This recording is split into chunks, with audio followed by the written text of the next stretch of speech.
Paper leak की वजह से प्रतियोगी परीक्षाओं में तो अब ज्यादा इंटरेस्ट रहा नहीं छात्रों का, लेकिन ज्यादा इंटरेस्ट अब जहां नजर आ रहा है वो एक अलग ही प्रतियोगिता दिखाई दे रही है। और वो प्रतियोगिता है पूरी तरह से पॉलिटिकल। वो प्रतियोगिता है नेतृत्व कौन करेगा इसकी। और ये अलग अलग पार्टियों के बीच नहीं है, ये एक ही पार्टी के अंदर हो रही है, और वो है सत्ताधारी कांग्रेस। जिस तरह से सब कुछ होने के बावजूद फिर से एक बार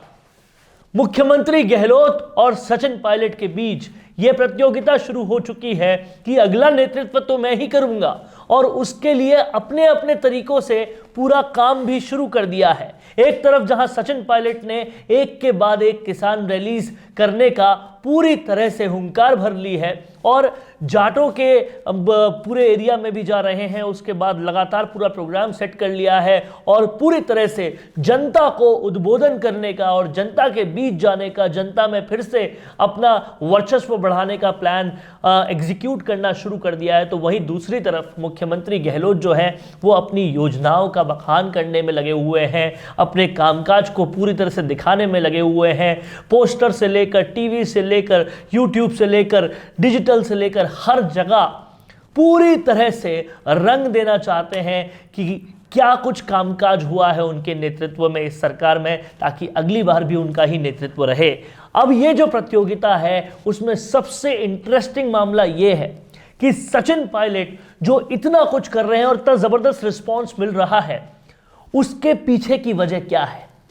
बिना कोई आगे से हिंट मिले तो ऐसा कोई नहीं करता। कोई ना कोई तो बड़ा हिंट उनकी तरफ होगा ही कि एक बड़ा चेंज होने वाला है। ये चेंज अभी होगा या अगले नेतृत्व में होगा, ये बात वाकई एक क्वेश्चन मार्क वाली है, लेकिन फिर भी कुछ ना कुछ बड़ा चेंज का कोई ना कोई हिंट तो उन्हें मिला होगा। इसी सब के बारे में पूरा विश्लेषण और पूरी चर्चा करने के लिए मेरे साथ आज हैं योगी योगेंद्र जी, जो कि अपनी पूरी जिंदगी पत्रकारिता को देते आए हैं, वरिष्ठ पत्रकार हैं, राजस्थान पत्रिका के साथ लंबा समय बिताया है। सर, जिस तरीके से ये हो रहा है, सचिन पायलट इतना सब होने के बावजूद जनता में अपनी ताकत और बढ़ाने और विशाल करने के लिए निकल चुके हैं, और दूसरी तरफ अशोक गहलोत जी भी पूरी तरह से इसी तरह का एक हिंट दे रहे हैं कि अगला नेतृत्व वो वही करेंगे, चाहे वो बजट हो, चाहे वो और सारी बातें हो, चाहे जिस तरह से प्रचार प्रसार हो रहा है वो हो। तो क्या दो नेतृत्व तो एक पार्टी के हो नहीं सकते? क्या हिंट मिला होगा सचिन पायलट को ये सब कुछ करने के लिए? वरुण जी, देखिए कांग्रेस में जो चल रहा है ना, उससे जाहिर है एक तो थके हुए हारे हुए लोगों की पार्टी बन चुकी है। मतलब कांग्रेस को देख के कोई उम्मीद आम लोगों में जगती ही नहीं है। आप युवाओं को दरकिनार करके आप ऐसे बूढ़े हाथों में नेतृत्व दे रहे हो जिनके बस की चलना फिरना नहीं है, जो बीमारियों से ग्रसित हैं आप उन लोगों के हाथ में आपने कमान दे रखी है, बजाय युवाओं पर भरोसा करने के। और वो भी सचिन पायलट जैसा युवा जिसने पूरे प्रदेश में कांग्रेस को खड़ा कर दिया। आप पिछले इलेक्शन में देखिए, जब उससे पहले की बात है, जब सचिन पायलट को प्रदेश अध्यक्ष पद की जिम्मेदारी दी गई थी, तो उस बंदे ने कितनी मेहनत और ईमानदारी से वो काम अपना पूरा किया है। और आपने क्या किया, आपका जब काम निकल गया तो डर के मारे कि कहीं राजस्थान में जो है विद्रोह नहीं हो जाए, कहीं अनुशासनहीनता नहीं फैल जाए, पार्टी नेतृत्व ने क्या किया, हाईकमान ने सचिन पायलट को एक तरफ कर दिया। आपने उनका ड्यू जो डिजर्व है वो उस बंदे को दिया ही नहीं। तो आक्रोश तो युवाओं में फैलना ही है। आप पार्टी की जो हालत, जो दुर्गति हो रही है पूरे देश में, वो इन्हीं सब कारणों से हो रही है कि पार्टी सही वक्त पर सही निर्णय नहीं ले पाती है। लेकिन ये कहीं ना कहीं जो सचिन पायलट यात्रा राजस्थान में निकाल रहे हैं, वही उसी तरह की यात्रा है ये, जो उन्होंने एक बार आज से 5 साल पहले निकाली थी, जिसमें लोगों को जोड़ा था, उन्होंने कार्यकर्ताओं को जोड़ा था, वापस पार्टी में जान फूंकने की पूरी कवायद करी थी। और अब ये कहीं ना कहीं लगता है कि हाईकमान अब ये चाहता है कि सचिन पायलट वापस मुख्य धारा में आए, जिनको इतने दिनों से किनारे पर पटक रखा था। अशोक गहलोत का जो ग्रुप है पूरा, जो मुख्यमंत्री अशोक गहलोत हैं, वो तो कांग्रेस में साफ साफ दिखता है वरुण जी कि कांग्रेस में दो फाड़ होते, मतलब जो लाइन खिंच रही है ना दो फाड़ की, वो साफ नजर आ रही है। अब सवाल यह है कि भविष्य कांग्रेस का क्या होगा चुनाव आने से पहले, ये भविष्य के गर्भ की बात है। ये भविष्य के गर्भ की बात है, लेकिन इतना सब तैयारी करना और इस कदर जिस लेवल पर नागौर से शुरू हुई है आज सचिन पायलट की किसान रैली, जाटों के पूरे उस एरिया में जाकर कर रहे हैं जहां कहीं ना कहीं सब लोग जानते हैं कि पूरे राजस्थान का सबसे बड़ा वोट बैंक जाट जाति से आता है और जाट जाति नागौर में बसती है। आपकी ठीक है, लेकिन मैं ये बता दूं सचिन पायलट का जो क्रेज है वो केवल सचिन पायलट केवल गुर्जरों के नेता नहीं है। नहीं, वो बात बिल्कुल ठीक है। ये मैं आपको बता दूं सचिन पायलट जाटों के भी युवा वर्ग में खास तौर से कह रहा हूं, और आज का युवा ये सब समझता है नेताओं की बोली भाषा, उनके तौर तरीके, उनके हिडन एजेंडे, वो क्या कह रहे हैं, क्या बोल रहे हैं, क्या चाहते हैं, नियत क्या है, युवाओं को आप बरगला नहीं सकते। लेकिन सर मेरा सवाल यहाँ पर यह है कि सचिन पायलट सबसे बड़ा वोट बैंक जो पूरे राजस्थान का है उसकी वहां से अपनी रैली शुरुआत कर रहे हैं, इसका मतलब कहीं ना कहीं ये तो क्लियर होगा ही कि अगला नेतृत्व वही संभालने वाले हैं या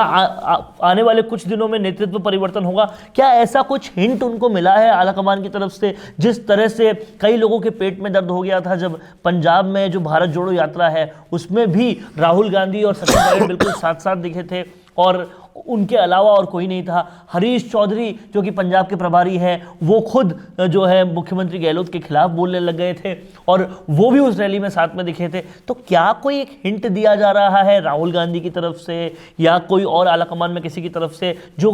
कह रहा है कि सचिन पायलट तुम आगे बढ़ो, हम तुम्हारे साथ हैं? देखो वरुण जी, ये जो पूरी जो कवायद चल रही है इसमें कहीं ना कहीं जो बैक है सचिन पायलट को, वो निश्चित तौर पर जो मल्लिकार्जुन खड़गे हैं और जो राहुल गांधी हैं वो निश्चित तौर पर उनका किया हुआ इशारा है, क्योंकि सचिन पायलट अपने बलबूते ये निर्णय कभी नहीं लेते कि वो राजस्थान में एक ऐसी रैली निकालें जो आम लोगों से और कार्यकर्ताओं से कनेक्ट करती हो उनको। निश्चित तौर पर ये पार्टी ये चाहती है और उसका कारण ये है कि पार्टी में अशोक गहलोत गुट द्वारा जो अनुशासनहीनता और जो अराजकता फैलाई गई थी उसके कारण ये है कि पार्टी का हाईकमान और राहुल गांधी परिवार मतलब सोनिया गांधी का जो परिवार है वो बहुत नाराज़ है, क्योंकि इन्होंने ये जो मामले किए थे कि राष्ट्रीय अध्यक्ष बनने के लिए जब नॉमिनेशन फाइल हुआ था उस समय और जो मंत्रियों के घर पे इन्होंने ये चाहा कि मुख्यमंत्री भी मैं ही रहूं और राष्ट्रीय अध्यक्ष मैं रहूं, जबकि पार्टी का जो उदयपुर जो चिंतन शिविर हुआ था उसमें प्रिंसिपली ये तय हो गया था कि एक पार्टी में एक पोस्ट पर ही एक व्यक्ति रहेगा। लेकिन उसके बावजूद भी इन्होंने शक्ति प्रदर्शन करने की और विधायकों को 2 कैबिनेट मंत्रियों के घर पर जुटाने की कोशिश करी और ये आला कमान को एक तरह से खुले तौर पर चुनौती दी। बगावत करने की दिशा में इन्होंने एक कदम उठाया और इनके खिलाफ उस मामले में जो 2 मंत्री हैं जिनके घर विधायक जुटे थे वो जांच अभी भी पेंडिंग है। कांग्रेस का दुर्भाग्य यही है कि कांग्रेस किसी भी मुद्दे को अनुशासनहीनता का मामला हो, पार्टी के संगठन का मामला हो, पार्टी का नेतृत्व बदलना हो, नेतृत्व को युवा हाथों में देना है कि नहीं देना, इतना लंबा खींच लेती है कि अंत तक लोग उम्मीद इतने निराश हो जाते हैं, कार्यकर्ता और पार्टी के वर्कर जो हैं, पदाधिकारी हैं, आम प्रदेश के लोग इतने निराश हो जाते हैं, हताश हो जाते हैं कि उनको लगता ही नहीं कि कांग्रेस में कोई बदलाव आएगा। कांग्रेस को हमेशा मानते हैं कि ये सड़ा हुआ पानी है, इसमें बैक्टीरिया पड़ गया और इसकी सफाई की ज़रूरत है। और अब लेकिन सचिन पायलट को जिस तरह सपोर्ट किया जा रहा है और सचिन पायलट जो रैली निकाल रहे हैं उसमें कहीं ना कहीं ये संकेत जरूर है कि आगे आने वाले चुनाव में सचिन पायलट लीड रोल में होंगे कहीं ना कहीं, और निश्चित तौर पर मे बी ये पॉसिबल है कि जो हाईकमान है वो सचिन पायलट के हाथों में कमांड दे। हालांकि ये बात क्लियर है कि अभी कांग्रेस इस बात से जरूर बच रही है कि मुख्यमंत्री का चेहरा कौन होगा। बार बार में कांग्रेस से जब ये पूछा गया, कांग्रेस के जो पदाधिकारी हैं उनसे जब बार बार में पूछा गया, जयराम रमेश से और तमाम दूसरे लोगों से, तो उन्होंने एक बात यही कही थी, बार बार में रिपीट किया था इस बात को कि हम जो है वो पार्टी तय करती है, मतलब पार्टी के विधायक तय करते हैं। तो पार्टी अभी इस बात से बच रही है कि सचिन पायलट को डायरेक्ट फ्रंट पे लाया जाए, क्यों उससे क्या है कि पार्टी को नुकसान होने की संभावना है। तो क्या ये पूरी तरह से समझा जाए कि कांग्रेस पार्टी के अंदर भी जिस तरह से ये कॉन्स्पिरेसी हुई थी अनुशासनहीनता वाली, उसका जवाब एक बहुत ही स्ट्रैटेजिकली देने की तैयारी चल रही है कि भाई ये 5 साल की सरकार पूरी चले, उसमें कोई गड़बड़ ना हो, इसलिए अभी नेतृत्व लॉन्च नहीं करते कि किसका होगा, और जैसे ही ये खत्म हो तब ऐसा कुछ किया जाए ताकि ना सरकार बिगड़े ना आने वाला वक्त। देखिए ये जो पूरी कवायद जो चल रही है कांग्रेस में पिछले 1-1.5-2 साल से, जब से सचिन पायलट ने अपने अधिकारों को लेकर बगावत के सुर उठाए, और आदमी देखिए अपनी अभिव्यक्ति का अधिकार, हर जब पार्टी मंच पे कोई सुनवाई नहीं हो रही है तो आदमी कई बार हो सकता है जोश में आकर गलत फैसले भी ले लेता हो। ये मैं नहीं कहता कि सभी पार्टियों में होता है ऐसा, और कांग्रेस का तो इतिहास रहा है, बगावतों का, विद्रोह करने का। कांग्रेस और सत्ता की लालची पार्टी मानी जाती रही है और आज जितने भी क्षेत्रीय दल बने हुए हैं वो कहीं ना कहीं कांग्रेस से ही जुड़े रहे। पहले वो कांग्रेस के पार्ट हुआ करते थे, लेकिन कांग्रेस ने सही वक्त पर सही निर्णय कभी नहीं किया। तो जो जो डिजर्व करते थे उनको उनका हिस्सा कभी नहीं दिया गया, उनकी मेहनत का परिणाम, इनाम उनको कभी नहीं दिया गया। तो सचिन पायलट के बारे में यही था। लेकिन जब कांग्रेस ने देखा कि राजस्थान में हालत इतनी ज़्यादा ख़राब है, अनुशासनहीनता फैल रही है यहाँ पर और पार्टी को लगातार कमज़ोर होती जा रही है निश्चित तौर पर, और कांग्रेस के सामने आने वाले चुनाव, विधानसभा चुनाव में बहुत बड़ी चुनौती हैं, तो निश्चित तौर पर कांग्रेस ने कहीं ना कहीं ये महसूस किया इस बात को लेकर कि भाई अब जो है वक्त आ गया है कि पार्टी कहीं ना कहीं ये सपोर्ट करे कि जो डिजर्व करता है, जिसने मेहनत करी है, जिसने पार्टी के लिए जी जान लगाई, जिसकी पूरी फैमिली, राजेश पायलट, रमा पायलट, सब कांग्रेस के हार्डकोर वर्कर रहे हैं सब लोग, और नीचे से उठकर वो ऊंचाइयों तक पहुँचे हैं, बड़े पदों तक पहुँचे हैं। राजेश पायलट मंत्री रहे, रमा पायलट सांसद रही हैं। तो निश्चित तौर पर कांग्रेस को कहीं ना कहीं फील होने लगा है कि अब वक्त आ गया है कि भाई कम से कम जो सचिन पायलट है उनको उनका थोड़ा बहुत हिस्सा मिलना चाहिए, और आगे के परिणाम चुनाव के दौरान ये तय होगा कि वो उनको किस रूप में पेश करते हैं। और अगर ये हिस्सा मिल जाता है या आलाकमान की जो मंशा है वो लोगों के सामने आती है, तो कांग्रेस को न केवल राजस्थान में फ़ायदा होगा वरन पूरे भारत में फ़ायदा होने वाला है इस चीज़ का। जी आप देखिए कि जो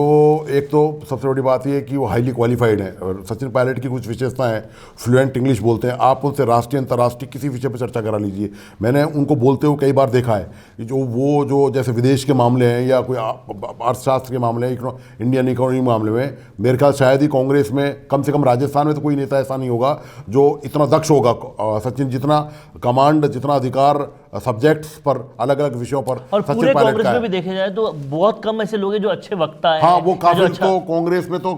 कांग्रेस तो ऐसी खिचड़ी है ना कि कोई भी अपना हिस्सा लेके भाग जाता है, क्योंकि कांग्रेस में परवाह तो किसी की है नहीं, वहाँ किसी की रेस्पेक्ट नहीं है, वहाँ किसी के कद की और उसकी योग्यता की कदर नहीं है। तो बहुत सारे लोग जो अच्छे प्रवक्ता थे कांग्रेस के राष्ट्रीय स्तर पर, वो G20 एक ग्रुप बना लिया अलग से निकलकर, उसके बाद भी लोग वहाँ से छोड़ के चले गए, कपिल सिब्बल चले गए, गुलाम नबी आजाद, हाँ बहुत सारे लोग वहाँ से चले गए। आप देखिए तो वो ये कांग्रेस का तो क्या है कि ये तो कुनबा है एक पूरा, और ये ऐसा भानुमति का पिटारा और कुनबा है कि यहाँ तो कहीं का रीढ़ कहीं का रोड़ा हो रहा है आज की तारीख में। कभी कांग्रेस कभी अपने अनुशासन, मतलब अपने सत्ता को लेकर या पार्टी के नेतृत्व को लेकर या संगठन को लेकर कभी एक आदर्श मानी जाती थी। अब वो कांग्रेस टुकड़े टुकड़े हो रही है, और टुकड़े टुकड़े होने की जो वजह है वो यही है कि आप सचिन पायलट जैसे नेताओं को दरकिनार कर रहे हो,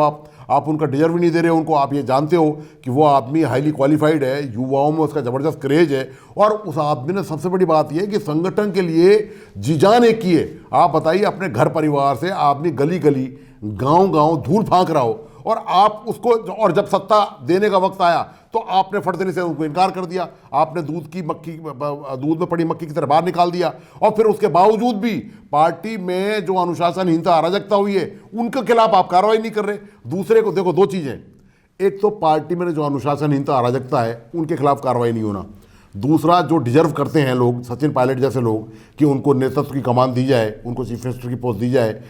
सबको बुलाया जाए वापस तरीके से और पूछा जाए भाई क्या किया जाना चाहिए। पार्टी दोनों में से निर्णय कर रही है, दोनों ही काम नहीं कर पा रही। लेकिन ये जो संकेत हैं, अभी जो नए संकेत हैं कि जो राजस्थान में जिस तरह सचिन पायलट यात्रा कर रहे हैं, उससे कहीं ना कहीं हाईकमान को ये लगता है कि भाई अब जो है, क्योंकि ये निश्चित मान के चलिए अरुण जी, यदि सचिन पायलट के साथ न्याय नहीं हुआ तो इसकी कीमत कांग्रेस को आगे के विधानसभा चुनाव में चुकानी पड़ेगी। और षड्यंत्र, क्योंकि पानी अब जो है ना वो सिर के ऊपर से गुजरने वाला है, ये देख लीजिए। और जो षड्यंत्र सचिन पायलट के साथ हुए हैं वो न सिर्फ कार्यकर्ताओं ने देखे बल्कि पूरी जनता ने भी देखे, और उसका गुस्सा न सिर्फ सोशल मीडिया पे निकला बल्कि सड़कों पर भी निकला। और आम तौर पर पूरे इन सरकार के 4 सालों में कई सारे नारों में, कई सारे युवाओं में ये बात बार बार सुनने में आई है, नारों से भी, वाक्यों से भी, बोलचाल में भी, कि हम तो सीएम सचिन पायलट को ही देखना चाहते हैं। और अब तक भी अगर कांग्रेस आलाकमान ने इस मांग को समझा नहीं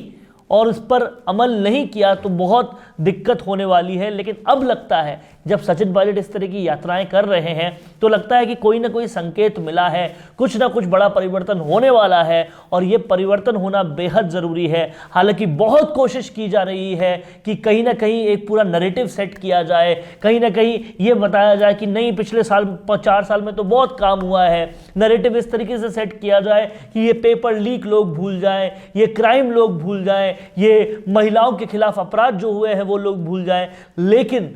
आज के सोशल मीडिया के ज़माने में, इंफॉर्मेशन के एज में ये संभव नहीं है कि आप लोगों को कोई नैरेटिव सेट करके सब कुछ भुला पाएं। और इसीलिए शायद आलाकमान ने भी साफ तौर पर एक बढ़िया स्ट्रैटेजी खेली है और सचिन पायलट को कहा है तुम जाकर पूरी रैलियां करो, क्योंकि बिना ऐसे संकेत के ये रैलियां नहीं होती। और उन रैलियों पर जिस तरह का रिस्पॉन्स देखने को मिल रहा है वो साफ तौर पर जता रहा है कि कहीं ना कहीं बहुत ज़बरदस्त तरीके से जनता रिस्पॉन्ड कर रही है सचिन पायलट को। और ये रिस्पॉन्स अगर आलाकमान तक पूरे सही लहजे से पहुंचेगा तो उसका रिस्पॉन्स भी ठीक ढंग से आएगा और जल्दी कोई डिसीजन हो जाएगा। ये पूरे डिस्कशन, ये पूरे एनालिसिस से आप साफ तौर पे ये समझे होंगे कि किन संकेतों के बाद सचिन पायलट अब इन रैलियों को करने के लिए निकले हैं और जनता के बीच में निकले हैं। इस पूरे डिस्कशन, इस पूरे विश्लेषण के लिए योगी सर आपका बहुत बहुत धन्यवाद। और आप लोगों ने ये समझा, इस मंच को इतना प्रेम दिया, इतना सम्मान दिया, आपका भी बहुत बहुत धन्यवाद। और आपको अगर कुछ भी लगता है इस कंटेंट पे भी हमें डिस्कशन करना चाहिए, विश्लेषण होना चाहिए, तो आप अपने कमेंट सेक्शन में छोड़ दीजिए। वीडियो को लाइक, शेयर और सब्सक्राइब जरूर कीजिए। नमस्कार। एंकरिंग करना हो या रेडियो शो होस्ट करना हो या फिर किसी मैच की लाइव कमेंट्री करना हो, इन सब के लिए आपको विशेष योग्यता चाहिए होती है। आकर्षक आवाज, आत्मविश्वास, भाषा पर पकड़, जानकारियां और प्रेजेंस ऑफ माइंड जैसी योग्यताओं का होना अनिवार्य है। टीवी या रेडियो एंकर या कमेंटेटर के पास स्पष्ट आवाज में बोलने की कला होनी ही चाहिए। अब तो उन्हें अपनी स्क्रिप्ट भी कई बार खुद ही लिखनी होती है। ऐसे में जर्नलिज्म बैकग्राउंड का होना भी अच्छा रहता है। साथ ही टेक्निकल सिस्टम को समझने की दक्षता भी हो तो ये रिकॉर्डिंग के समय अच्छा है। अच्छी आवाज और कुशल संचालन योग्यता आपको शुरुआती स्तर पर तो काम दिला सकती है, पर लंबी पारी खेलने के लिए आपको इन सारी स्किल्स का होना जरूरी है। इन सारी बारीकियों को अगर आप गहनता से समझना चाहते हैं तो आज ही नीचे दिए हुए नंबर पर संपर्क करें।